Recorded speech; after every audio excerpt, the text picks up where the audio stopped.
మన్యం జిల్లాలో మళ్లీ జాండీస్ కలకలం రేగింది.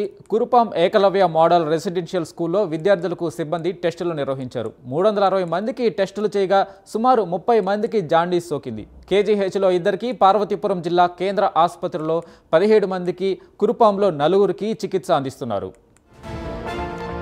దీనిపై పూర్తి సమాచారం మా ప్రతినిధి నాగేంద్ర ప్రసాద్ అందిస్తారు. నాగేంద్ర ప్రసాద్, చెప్పండి, జాండీస్ కలకలం రేగడమైన కారణాలు ఏంటి? దీనికి సంబంధించి పూర్తి అప్డేట్స్ చెప్పండి.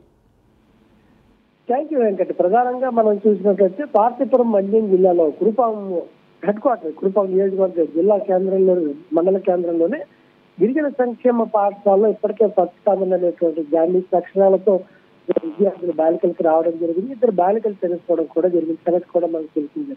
మరోవైపు ఇక్కడ ఉన్నటువంటి 611 మందికి అప్పుల్లోనే ఈ జాండీస్ సంబంధించినటువంటి టెస్టులు చేయడం జరిగింది. 178 మంది అందులో ఈ జాండీస్ వచ్చినట్టుగా కూడా అప్పుడే ధృవీకరించడం జరిగింది. వీరిలో కేజీహెచ్లో, విశాఖపట్నం కేజీహెచ్లో 46 మంది ట్రీట్మెంట్ ఇవ్వడం కూడా జరిగింది.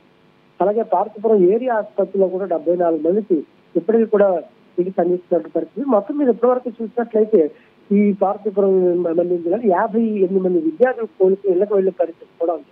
మరోవైపు ఈ కురుపాము గిరిజన సంక్షేమ పాఠశాల ఇది ఇంకా కొద్దిగా మరుపు వస్తున్నటువంటి సమయంలో తాజాగా కురుపాము ఏకలవ్య మోడల్ రెసిడెన్షియల్ స్కూల్లో విద్యార్థులకు ఏదైతే పథకాల లక్ష్యాలు కనిపిస్తే మళ్ళీ ఆందోళన కలిగిస్తున్నటువంటి పరిస్థితి. దీంతో ఒక్కసారిగా అప్రమత్తమైనటువంటి అధికారులు మొత్తం మీద అందరికీ విద్యార్థులు 360 మందికి ఒక్కసారి కూడా వైద్య పరీక్షలు నిర్వహించడం జరిగింది. అయితే ఇందులో 30 మందికి జాండీస్ లక్షణాలు ఉన్నట్టుగా కూడా ఇప్పటికే గుర్తించడం జరిగింది. వీరిలో ఇప్పటికే విశాఖపట్నం కేజీఎంసీకి తరలించి చికిత్స అందిస్తున్నారు. అలాగే పార్వతీపురం జిల్లా కేంద్ర ఏరియా ఆసుపత్రిలో కూడా 17 మంది వరకు ఉన్నారు. అలాగే ఈ కురుపాలో మరో 4 కూడా ట్రీట్మెంట్ ఇవ్వడం అనేది జరుగుతుంది. మొత్తం మీద పార్వతీపురం మన్యం జిల్లాలో ఇంకా జాండీస్ కలకలం అనేది కొనసాగుతున్నారని చెప్పచ్చు. మొత్తంగా ఎప్పుడైతే మనకి గిరిజన సంక్షేమ పాఠశాలలో బాలికలకి ఈ పథకం లక్ష్యాలు రావడం, 2 బాలికలు తెలుసుకోవడం జరిగింది. అధికారులందరూ కూడా కలెక్టర్తో అందరూ కూడా అప్రమత్తమయ్యేసారిగా తదుపరి చర్యలు చేపట్టడం అనేటువంటి జరిగింది. ఒకవైపు రాష్ట్ర ముఖ్యమంత్రి స్థాయి వరకు కూడా ఈ కురుపాకు సంబంధించిన జాండీస్ రావడంతో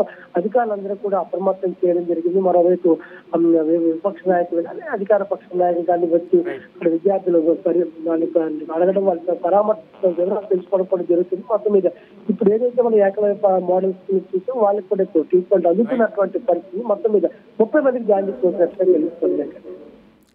రైట్, థ్యాంక్ యూ నాగేంద్ర.